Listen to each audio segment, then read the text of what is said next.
Assalamualaikum warahmatullahi wabarakatuh. Teman-teman sekalian, untuk kali ini kita akan membahas mengenai wudhu, termasuk syarat-syarat wudhu dan rukun-rukun wudhu.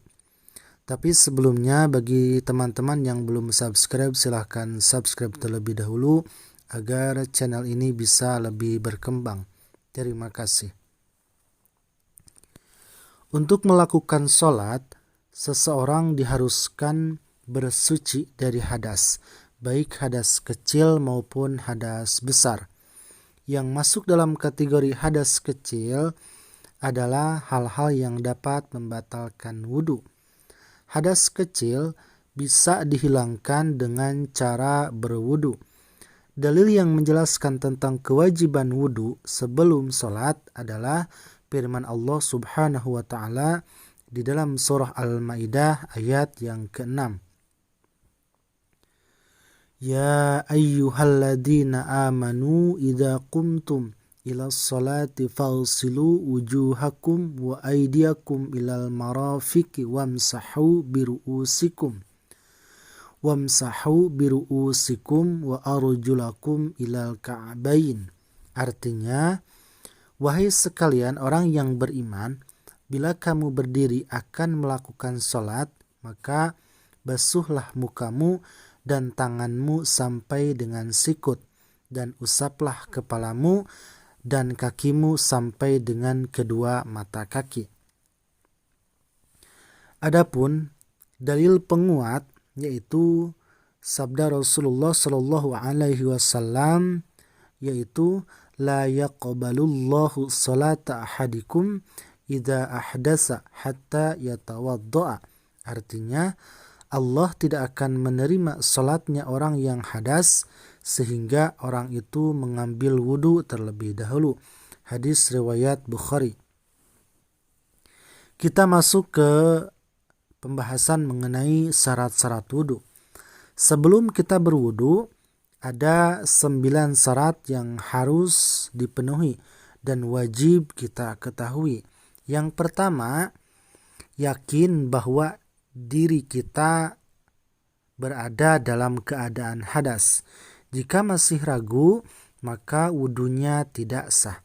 Yang kedua, air yang digunakan harus air yang mutlak. Yang ketiga, pada anggota wudu tidak ada sesuatu yang dapat mengubah sifat air pada saat air dibasuhkan. Semisal di dalam tubuh kita ada zat pewarna, misal. Yang keempat, harus beragama Islam. Jadi wudu tidak sah dilakukan oleh non-muslim. Yang kelima, pada bagian tubuh yang wajib dibasuh atau diusap, tidak ada penghalang yang menyebabkan air tidak sampai pada kulit.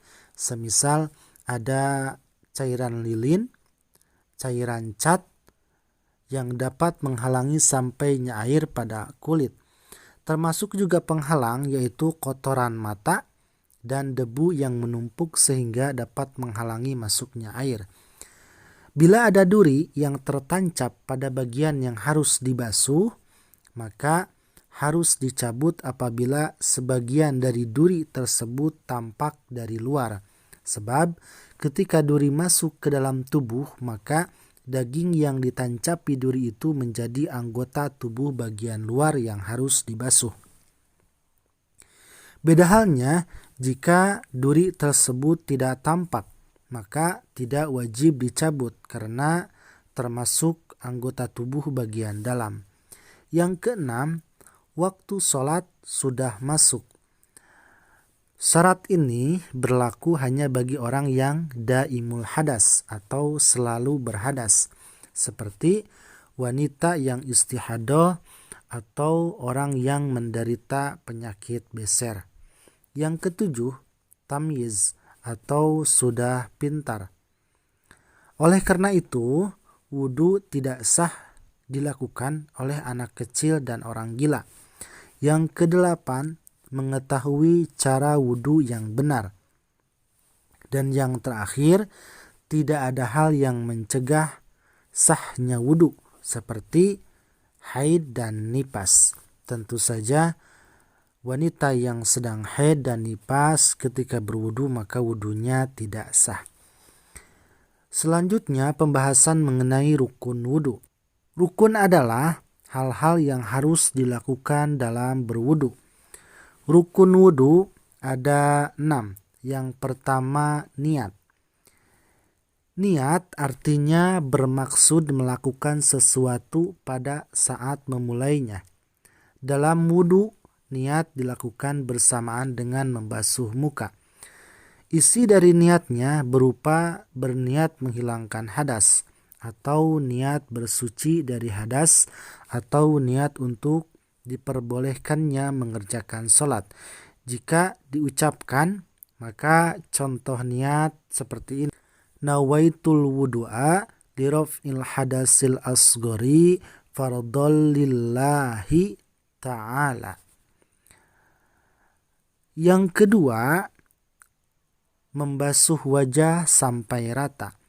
Batas wajah yang harus dibasuh dari atas sampai bawah, mulai dari tempat tumbuhnya rambut hingga kedua tulang dagu.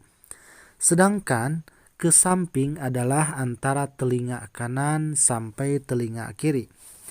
Wajib membasuh semua bagian yang berada di dalam lingkup wajah seperti bulu dan lain sebagainya.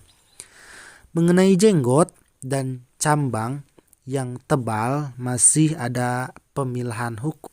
Pertama, apabila kulit yang ada di dalamnya tidak bisa dilihat dari jarak seukuran orang berbincang-bincang, maka tidak wajib dibasuh sampai ke dalam kulit, melainkan ketika dibasuh hukumnya sunnah. Yang kedua, jika kulit di dalam jenggot bisa dilihat, maka hukumnya wajib membasuh sampai ke kulitnya. Sedangkan lubang hidung dan mata tidak wajib dibasuh karena termasuk anggota bagian dalam. Membasuh muka sunnah dilakukan 3 kali. Juga sunnah dimulai dari bagian atas muka. Basuhan dianggap 1 jika sudah rata. Oleh karena itu, apabila basuhan pertama masih belum rata, maka basuhan kedua tetap disebut basuhan pertama sebagai penyempurna. Yang ketiga, membasuh kedua tangan.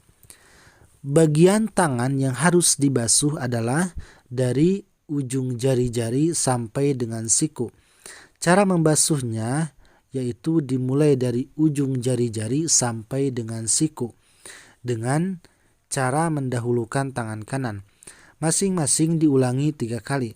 Begitu juga wajib membasuh semua bagian yang ada di tangan, semisal bulu, jari-jari yang lebih, dan lainnya. Kewajiban membasuh kedua tangan tidak bisa ditinggalkan. Apabila tangannya terputus, maka tetap wajib membasuhnya. Hal ini tentu masih tergantung sampai di mana bagian tangan yang putus. Bila berada di bawah siku, maka wajib membasuh sisa yang putus sampai dengan siku.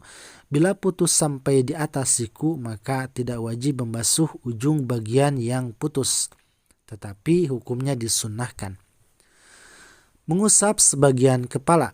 Yang keempat, caranya basahi telapak tangan, lalu usapkan pada rambut kepala. Rambut yang harus diusap paling sedikit adalah bagian dari sehelai rambut. Sunnah dilakukan sebanyak 3 kali. Dalam mengusap sebagian kepala, seseorang boleh memilih rambut yang diinginkan. Bisa di depan, belakang, dan pinggir. Asalkan masih dalam lengkup atau masih dalam lingkup kepala. Jadi, bila rambutnya panjang sampai melebihi batas kepala, maka tidak cukup membasuh ujungnya yang berada di luar batas kepala. Yang kelima, membasuh kedua kaki. Kedua kaki dibasuh sampai dengan mata kaki. Sunnah dimulai dari ujung jari-jari kaki kanan dan dilakukan sebanyak 3 kali. Wajib membasuh sesuatu yang ada pada kaki, semisal bulu dan kuku. Yang terakhir, yaitu tartib. Maksudnya adalah mengerjakan rukun-rukun wudhu secara berurutan seperti yang sudah saya jelaskan. Mengenai pembahasan wudhu saya cukupkan sekian, mudah-mudahan bisa bermanfaat. Wassalamualaikum warahmatullahi wabarakatuh.